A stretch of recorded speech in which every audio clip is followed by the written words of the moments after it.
Bagaimana sih gambaran nanti timnas Indonesia pada saat tandang ke Australia? Bersama Bung Golin, mari kita bahas.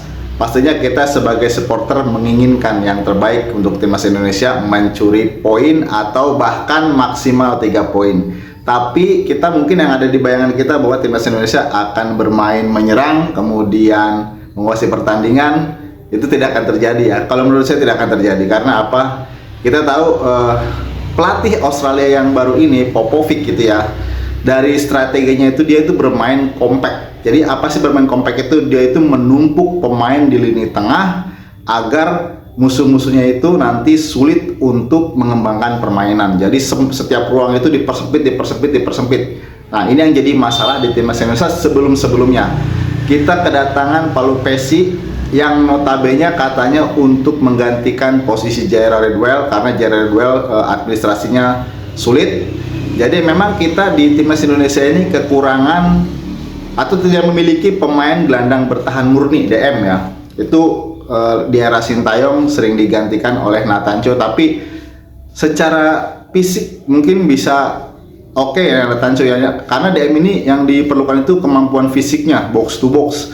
Tapi kalau untuk secara oper-operan bola itu apa namanya, intuisinya itu nggak dapet, feelnya nggak dapet. Dari secara dia passing itu nggak DM banget. Kalau DM itu passingnya itu pasti, kemudian secara penjagaan box to boxnya itu sangat kuat, sangat ketat. Itu di Nathancho itu kurang dapet, jadi terlalu memaksakan. Nah, dengan adanya Palu Pessi ini diharapkan bisa bertarung di lini tengah, karena kalau misalkan kita bisa memenangkan lini tengah, bukan tidak mungkin kita bisa mencuri poin, bahkan bisa memenangkan pertandingan. Karena kita berkaca pada pertandingan sebelumnya di GBK itu kita sangat dikuasai, sangat didominasi. Kita tidak bisa bertarung, tidak bisa head to head, satu pemainnya itu antar pemain tidak bisa head to head, akhirnya kita dikuasai. Nah, ini nanti strateginya menarik nih.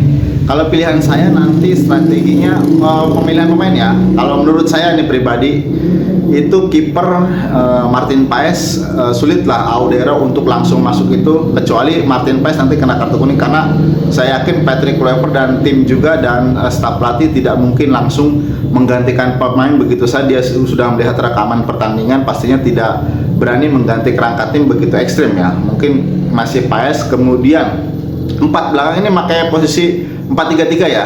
4 belakang itu di kanan ada Dix, kemudian 2 di tengah itu Hilhurst sama Ijes, dan di kiri Verdong. 3 di tengah ini yang krusial nih. 3 di tengah itu saya Palu Pessi, kemudian didampingi oleh Ivar Jenner, dan di tengah-tengah itu atau agak sedikit ke depan itu ada Tom Hay. Jadi segitiga diamond ya. Kemudian di depan itu nanti di sana ada Orat Mangun, menurut saya tidak bisa digeser karena dia 2 kali pertandingan melawan Arab Saudi, kemudian melawan Bahrain itu menggendong Indonesia. Kemudian Rafael Struijk dan juga Marcelino. Untuk Rafael Struijk masih ada opsi mungkin bisa digantikan oleh Rumene ya, tapi itu Eliano diparkir dulu.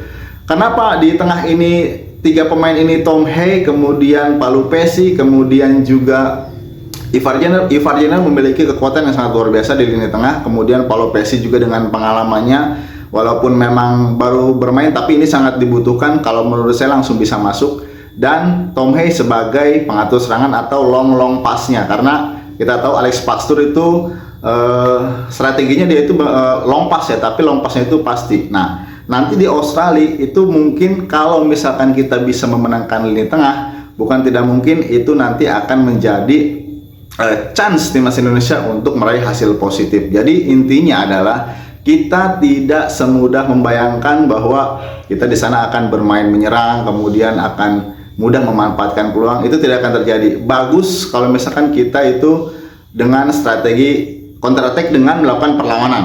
Jadi siapa di sini nanti pada saat di Australia, siapa yang bisa menguasai lini tengah, itulah kemungkinan yang akan meraih hasil positif. Nah, dengan adanya Palu Pessi ini, semoga lini tengah kita tidak terlalu diobrak-abrik atau tidak terlalu dibombardir, dikuasai oleh timnas Australia. Jadi itu harapannya, dengan memanfaatkan sedikit peluang apapun, maka timnas Indonesia nanti akan bisa meraih poin maksimal. Patrick Kluivert sudah bicara akan mencuri poin, berarti misinya ini imbang lah ya. Jangan sampai kalah, kalau bisa menang. Jadi itu sedikit gambaran dan juga beberapa opsi pemain dari saya untuk melawan Australia. Kita bertemu lagi di konten selanjutnya, dan kabarnya pemain-pemain hari ini sudah datang ya, hari Senin. Nah, ada waktu cuman sekitar 2 hari untuk, bukan untuk latihan, ini untuk recovery saja, memulihkan fisik, kemudian nanti akan bermain melawan Australia. Salam Timnas Indonesia.